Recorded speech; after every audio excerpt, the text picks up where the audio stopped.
Yo, what's up mga tropa pips?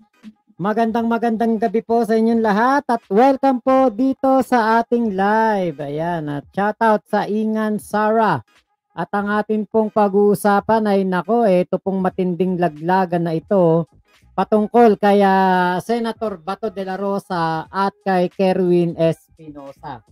At ayon nga po dito kay Kerwin Espinosa ay tinakot daw po siya nitong si Bato de la Rosa. Sus Mario Josep, ano ba naman yan? Senator Bato, mag-e-election pa naman. Ngayon pa lumabas yung tinatago mo. Nako kung totoo po ito, madaragdagan ng dahilan ng mga Pilipino para po hindi kayo suportahan sa darating na eleksyon. From Japan, si Ate Sara, hello po. Ayan, kita-kits tayo diyan sa sa Japan kapag matuloy kami. Kapag kami pinagpala, talagang makakapunta kami diyan sa Japan. Ayan, shoutout po. Shoutout din sa mga tropa pips nating OFW, excited na para sa kanilang mga off day bukas. Kuya Gardosa, hello po. Ayan, at ang isa pa po nating topic ay patungkol po dito kay Vic Rodriguez. Nako, sus Mario Josep. Vic Rodriguez magdalawang isip ka bago ka kumandidato. Dapat merong tatakbo ba ako o hindi. Dalawang isip. Tapos isipin mo yung isa ng 1,000,000. Yan po ang ating topic ngayon. So ngayon, punta muna tayo dito kay Kerwin Espinosa.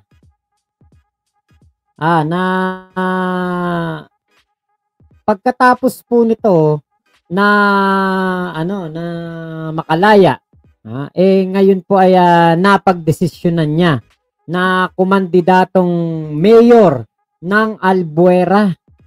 Albuera Leyte. Eto, panoorin natin tong balita ng News 5 na ito. Muling tatakbong alkalde ng Iloilo City ang nadawit noon sa narco list ng Duterte administration na si Jed Mabilog. Pati ang umunoy drug lord na si Kerwin Espinosa naghain na rin ng kandidatura sa pagka-mayor sa Albuera, Leyte. Nasa frontline na balitang yan si Gary De Leon. Kasama ang kanyang mga kaalyado, nagtungo kanina sa tanggapan ng COMELEC ang umunoy drug lord na si Kerwin Espinosa para maghain ng kanyang kandidatura sa pagka-alkalde ng Albuera, Leyte. Sinamahan din siya ng mga taga-suporta mula sa iba't ibang barangay. Anak si Kerwin ni dating Albuera Mayor Rolando Espinosa na napatay sa loob ng kulungan noong 2016. Idinawit noon ni dating Pangulong Rodrigo Duterte ang mag-amang Espinosa sa iligal na droga sa Eastern Visayas. Nakasuhan noon si Kerwin dahil sa illegal drug trade pero naabsuelto. May kinakaharap pa siyang kaso kaugnay sa money laundering. At nitong Mayo, ipinag-utos naman ng Court of Appeals na muling buksan ang kaso ni Espinosa kaugnay ng illegal possession of dangerous drugs and firearms. Sa Iloilo City naman, susubukan mo... Ayun, so kakandidato po itong si Erwin Espinosa sa Albuera, Leyte. At marami po siyang supporter. Hindi natin inaasahan na magiging ganto ang pagtanggap ng mga taga Albuera, Leyte sa kanya. Kasi, di ba, syempre, nakulong siya ng mahabang panahon at sinabi nga po na ito ay may connection sa droga. Pero, di ba, tanggap siya ng mga tao, maraming sumusuporta sa kanya, baka mamaya manalo pa to. Itong si Jed Mabilog din, baka manalo din to. Isa din to sa mga tinarantado ni Digong At lahat daw po yan ay dahil po sa politika. Hindi daw kasi nanalo si Digong diyan sa mga lugar na kung saan mayor itong mga si Jed Mabilog at itong si Espinosa, kaya po pinag-initan ni Digong at eventually ay isinali po sa drug watch list. Yan po ang nangyari daw noon. Ngayon, ito po yung ito po yung sinasabi nitong si Kerwin Espinosa na si Bato de la Rosa daw po nilaglag niya eh. Si Bato de la Rosa daw ang dahilan. Ang kanyang nilaglag dito, kinanta niya rito. Panoorin po muna natin. May tips for pressure sa inyo ng tao or local pasensya na po at sasabihin ko, Senator Bato, ginagamit niya si Juby Espinido. Si Senator Bato talaga ang nag-pressure sa akin. Tinakot ako. Isipin nyo, sa panahon na nag-testimonya ako doon sa Senate, patay na ang papa ko, nasa loob ng kulungan. Pinatay niya parang hayop na walang kalaban-laban. May tips for pressure sa inyo. Ayan kita nyo po. Ay, paring PJ, shoutout. Kita nyo po kung gaano po kawalang hiya itong si Bato de la Rosa. Tinakot daw po siya. Habang nagte-testimonya siya doon po sa Senate hearing patungkol sa war on drugs, patungkol po sa issue ng droga nung panahon ni Digong. Tinakot po siya. Kuya June Madriaga, shoutout po. Elma Rama Meliton, ayan, hello po. Diba? Yan ang kumbaga revelation ngayon itong si Kerwin Espinosa. Ang masama nito, mag-e-eleksyon. Diba? Tapos lumabas yung ganitong issue. Ay mas lalong madaragdagan ang dahilan ako nadagdagan lalo ang aking dahilan para hindi ko iboto itong si Bato de la Rosa. Kung maalala po natin meron pong video yan na kung saan etong si Senator Bato ay pinipresenta etong si Kerwin Espinosa sa mga media. Nung eto po kasi si Kerwin Espinosa nagtaguto sa ibang bansa, ako naintindihan ko na. Kaya pala talagang magtataguto sa ibang bansa. Kasi matindi talaga ang sa kanya, ang banta sa buhay niya. Ngayon po, nung pong naiuwi na dito po sa bansa, etong si Kerwin Espinosa, pinresenta siya ni Bato sa mga press. Eto po, panoorin po natin to. Ladies and gentlemen, good morning. Ayaw yung sumagot Good morning. Wala kayong tulog. Walang tulog. Good morning. Pareho tayo walang tulog. Well, andito na si Kerwin. Buhay, Buhay na buhay. Hindi na mamatay. From the airport, diretso siya, binok dito, tinrasis lahat ng mga kailangan kunin sa kanya, lahat ng the usual booking procedures ginawa sa kanya, and later kakausapin siya ng mga investigador ng AIDG. Then after that, ito turn over na siya sa HSS para doon sa loob ng endorse na doon sa detention center natin dito sa Camp Crame. Naasiwa ko yung ginugordyan nyo yung media. Dito na kayo sa gilid. Okay lang naman yan. Mga disiplinado naman yan mga tao na yan. Dito na kayo sa gilid. Sige, alis na kayo dyan. Dito kayo sa gilid. Kawawa naman yung basta huwag na i-break yung linya. Sige, okay lang. Okay. Any questions? First question from Mark Gabriel, Bimalot by Henry at Bulat. Mark? Sir, good morning.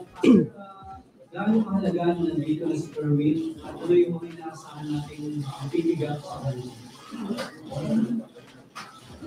As I have said, Kerwin is like the missing link He is like the missing piece of the puzzle. Ganun kahalaga yung kanyang papel. Marami siyang maikukulik. At, well, sinabi naman sa akin, since namatay na yung father niya, he is willing to tell all. He is going to tell everything that he knows regarding the illegal drug trade na kanyang kinasasadlakan, na kanyang kung saan siya na-involve. Sasabihin niya lahat kung sino yung supplier niya, sino yung distributor niya, upline, downline, protectors, lahat-lahat. Nakinabang, sasabihin niya. That's how important he is. And marami pa. Marami pa. Akala natin hindi pala ganito. With his presence, makukonfirm natin na ganito pala. Yan pala siya. Akala natin hindi ganon, pero sasabihin niya, makukonfirm natin na yun pala. Yan pala siya. Siya pala yun. Siya pala yun. Di ba? Kita nyo, eto buti na lang, ito ay naka-record. Etong press conference na ito, yung pagdating ni Kerwin Espinosa. Kasi maliwanag dito mga pinagsasabi ni Bato de la Rosa. Etong si Kerwin Espinosa po ang missing link.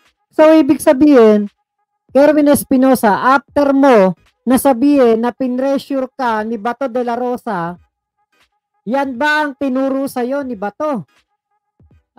Kung sino yung mga ituturo mo, mga papangalanan mo, kaya pala pinangalanan mo, etong si Laila de Lima?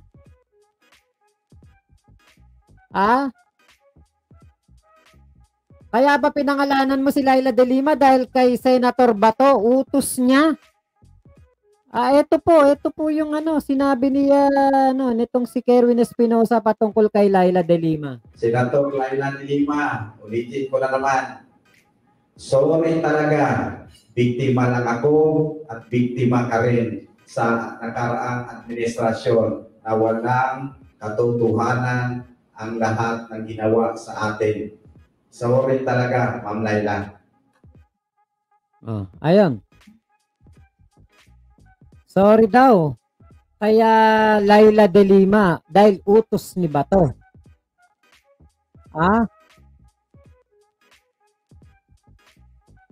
Utos ni Bato de la Rosa po ba yun? Diba? Kita niyo po, Diyos po, grabe ang pinagdaanan nitong si Senator Laila de Lima sa sa kulungan. Grabe po ang nito, pinagdaanan nito sa nakaraang administrasyon. Pero kita niyo hindi po hindi po sumuko itong si Laila de Lima sa problema na kanyang kinaharap. Diba? Kita nyo, yan ang totoong walang kasalanan, hindi nagtatago. Diba? Sus Mariosep. Eric Edralin de la Rosa nahingi ng panggastos kay Kerwin Espinosa para sa pangangampanya niya. Naku po, grabe. Ano ba yan? Kay Lolita Madriaga, good evening Makmak. Hello po. Escalera Bunot, good evening Idol. Lolita Madriaga, matatalo na yan si Pancher Bato. No vote kay Bato. Maxi, good evening. Makmak Pablo. Eric Edralin, magkano nakuha mo kay Kerwin Bato? Yun pinatay ninyo Bato. Ano yun? Kay Saingan Sara, grabe. Dapat yan si Bato. Puro kasinungalingan yan si Bato. Gurgur dapat ang hatol kay Bato. Naku po. Nakakadismaya kasi lalo po tayong nadagdagan ng dahilan para po hindi iboto itong si Senator Bato de la Rosa. Lalo tayong nagkaroon ng dahilan para hindi po natin ito suportahan. Eto malinaw dito, sinabi ni ni Bato de la Rosa pagdating pa lang ni Kerwin Espinosa from Abu Dhabi, yun na ang kanyang binungad. Eto daw si Kerwin Espinosa ang missing link. Lahat daw ng kanyang papangalanan, lahat daw ng kanyang sasabihin, yun daw yun. Yung mga drug lord, mga konektado sa droga. Grabe pala talaga nung panahon ni Digong. Talagang gagawin ka na witness kahit wala kang alam. Things like that. So initially may mga personalities na bang sa inyo? Marami. Hindi pa i-convert pa natin sa affidavit yung kanyang statement. Then, makipag-coordinate tayo sa DOJ kung ano magiging papel niya. Tatanggapin ba siya sa Witness Protection Program, which I suppose ikukunin siya ng DOJ as a witness. So, depende na. What is important is makuna natin siya ng sworn statement para with the presence of his lawyer, of course.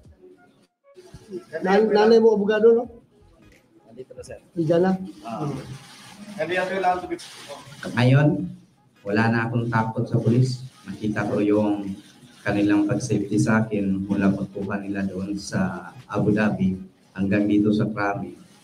Na-feel ko yung safety ko na safe na ako. Oo, isa-safety ka talaga niyan. Kasi ikaw ang gagawing taga-turo Kung sino ang mga gusto nilang ituro na may kinalaman puno sa droga. Kaya isa-safety ka talaga niyan. Ayun pinaalis na kagad. Reaction ba siya regarding sa pagkakapakay sa kanyang tatay? Ano yung paniniwala niyo? Sasabihin na niya sa affidavit niya. Sasabihin niya sa affidavit niya kung ano... Mark Malalat to be followed by Ivan Maynila. Good morning po. Sir, ask ko lang po kay Erwin, pwede makuha yung sagot niya. Yung existence po ng blue and pink book na pagmamayari po ng tatay niya. Kasi according to Attorney Sulibaga, lawyer of Ormoc Mayor Richard Gomez, gawa-gawa lamang daw ito ni Alvera Chief Joven Spirido. And he was behind this blue and pink book. Doon na yan, sasabihin niya. That will be contained in his affidavit. Mga vital pieces of information yan.